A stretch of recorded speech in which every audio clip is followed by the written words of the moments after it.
বাইদেউসকল আৰু মোৰ মৰমৰ ছাত্ৰীসকল, আজি স্বাধীনতা দিৱস। আজি স্বাধীনতা দিৱসৰ 1947 চনৰ 15 আগষ্ট দিনটোতেই আমাৰ ভাৰতবৰ্ষই ব্ৰিটিছৰ শাসনৰ পৰা মুক্তি পাইছিলে আৰু ব্ৰিটিছে শাসনৰ পৰা মুক্তি পোৱাৰ কাৰণে আমাৰ আজি 15 আগষ্ট দিনটো স্বাধীনতা দিৱস পালন কৰা হয়। আৰু সেই 15 আগষ্ট দিনটোত স্বাধীনতা আন্দোলনৰ কাৰণে বিভিন্ন বীৰসকলে অতি কষ্টৰে আমাৰ স্বাধীনতা লাভ কৰিছিলে। সেই বীৰসকলৰ ভিতৰত মহাত্মা গান্ধী, জৱাহৰলাল নেহৰু, নেতাজী সুভাষ চন্দ্ৰ বসুৰ নেতৃত্বত আমাৰ ভাৰতবৰ্ষখন স্বাধীন হৈছিলে, যাৰ কাৰণে আজি আমি ইমান সুন্দৰকৈ এনেকৈ আজি আমি স্বাধীনভাৱে থাকিব পাৰিছোঁ।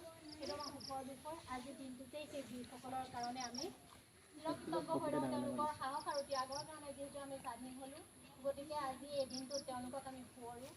আৰু এই দিনটোত আজি মই কালি এটা বিয়া গীত এটা লিখিছিলোঁ, সেইটোকে গাম, আপোনালোকে সকলোৱে সহযোগ কৰিলে মোৰ ভাল লাগিব।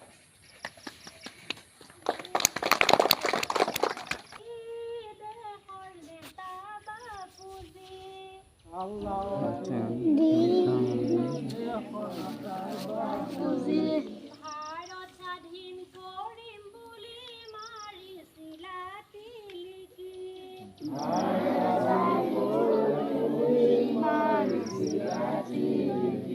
তিলিকিও মাৰিলা, ফুটনিও কৰিলা, 1947 চনত ভাৰত স্বাধীন কৰিলা,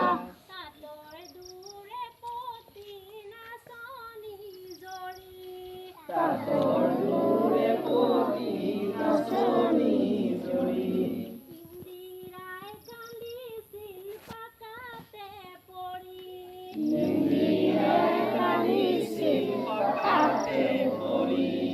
নাকান্দা ইন্দিৰা পাকাতে পৰি,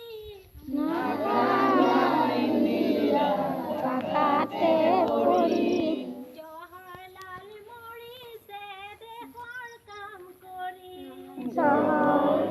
মৰিছে দেশৰ কাম কৰি, কনকলতা বৰুৱা,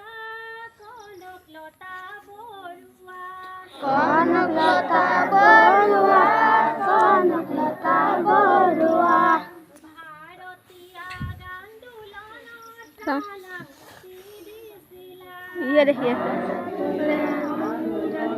প্ৰাণাহুতি দিছিলা, গান্ধীজী, নেহেৰু,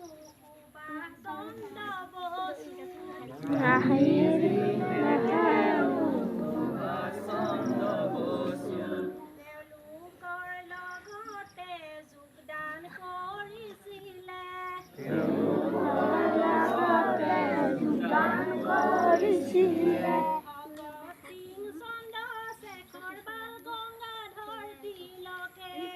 ভগত সিং, চন্দ্ৰশেখৰ, বাল গংগাধৰ তিলকে, আলাউদ্দিন খিলজী, দেশৰ নেতা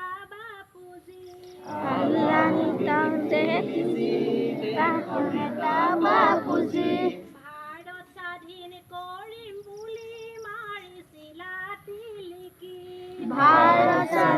কৰিম বুলি মাৰিছিলা তিলিকি, তিলিকিও মাৰিলা, ফুটনিও কৰিলা, ৰেপতি নাচনি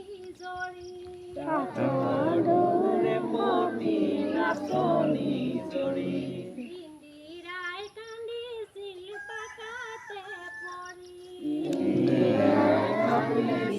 পাকাতে পৰি, নাকান্দা ইন্দিৰা পাকাতে পৰি, জৱাহৰলাল মৰিছে দেশৰ কাম কৰি, নাকান্দা ইন্দিৰা পাকাতে পৰি, জৱাহৰলাল মৰিছে দেশৰ কাম কৰি, জৱাহৰলাল মৰিছে দেশৰ কাম কৰি, জৱাহৰলাল মৰিছে